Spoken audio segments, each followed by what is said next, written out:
ಅದು ನಮ್ಮ ಅಪ್ಪಾಜಿ ವಂಶದವಳು, ನಮ್ಮ ಪಾರ್ವತಿ.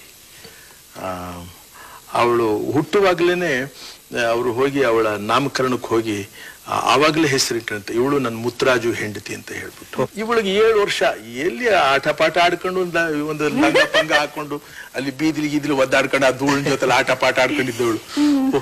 ಹೋಗಿ ನಮ್ಮ ಅಪ್ಪಾಜಿ ನನ್ನನ್ನ ಅವಳನ್ನ ಕರ್ಕೊಂಬಕಂತ ಅಂತಂದ್ರು. ನನಗೆ ಈ ಸೈಕಲ್ ಸವಾರಿ ಅಂದ್ರೆ ಬಹಳ ಶೋಕಿ, ಬಹಳ ಹುಚ್ಚು ನನಗೆ. ಏನ್ ಮಾಡಿದೆ, ಸೈಕಲ್ ತಗೊಂಡು, ಬಾಡಿಗೆ ಸೈಕಲ್ ತಗೊಂಡು 8 ಆಣಿ ಕೊಟ್ಟರು ನಮ್ಮ ಅಪ್ಪಾಜಿ ಆ ಕಾಲದಲ್ಲಿ. 8 ಆಣಿ ತಗೊಂಡು ಅವ್ರಿಗೆ ಎಷ್ಟು ಖರ್ಚಾಗುತ್ತೆ ಅದೆಲ್ಲ ಆದ್ಮೇಲೆ ಅವ್ರಿಗೆ ಲೆಕ್ಕ ಕೊಡ್ಬೇಕು. ಅವ್ರು ಬಹಳ ಶಿಸ್ತು ಆ ವಿಷಯದಲ್ಲಿ. ಸರಿ, ಯಡಿಯೂರಿಗೆ ಹೋದೆ. ಯಡಿಯೂರು ಸೈಕಲ್ ತಗೊಂಡು ಯಡಿಯೂರಿಗೆ ಹೋದಾಗ ಇವು ಹೋದ ತಕ್ಷಣ ಇವಳೇ ಸಿಕ್ಬೇಕ ಅಲ್ಲಿ ಬೀದಿಲಿ ಒದ್ದಾಡ್ತಾ ಇದ್ದಾಳೆ. ಹೌದು. ಆವಾಗ ನೋಡಿ ನಮ್ಮ ಅಪ್ಪಾಜಿ ಹೋಗಿ ಇವಳ ಮೇಲೆ ಹಾಕಿ ಈ ತರ ದೃಷ್ಟಿ ಇಟ್ಕೊಂಡು ನನ್ನ ಮಗನ ಕಟ್ಟಬೇಕು ಅಂತ. ಅವಳು ಹೆಗ್ಣ ಇದಾಗಿದೆ, ಅವಳು ಬಣ್ಣ ನೋಡಿದ್ರೆ ಫಜೀತಿ ಆಗಿದೆ ಅಂತ ನನಗೆ. ಸರಿ, ಸೈಕಲ್ ಅಲ್ಲಿ ಕರ್ಕೊಂಡೋಗ್ತಾ ಇದ್ದೀನಿ ಅನ್ನೋದೊಂದು ಹೆಮ್ಮೆ ಅಲ್ವಾ.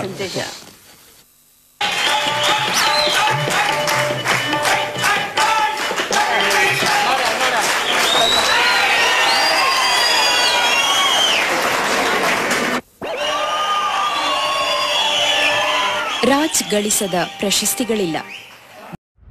ನ್ಯೂಸ್ ಕರ್ನಾಟಕ, ರಾಜ್ಯದ ಪ್ರತಿಕ್ಷಣದ ಸುದ್ದಿಗಳಿಗಾಗಿ, ಹೆಚ್ಚಿನ ಸುದ್ದಿಗಳಿಗಾಗಿ ಈಗಲೇ ಸಬ್ಸ್ಕ್ರೈಬ್ ಮಾಡಿ ನ್ಯೂಸ್ ಕರ್ನಾಟಕ.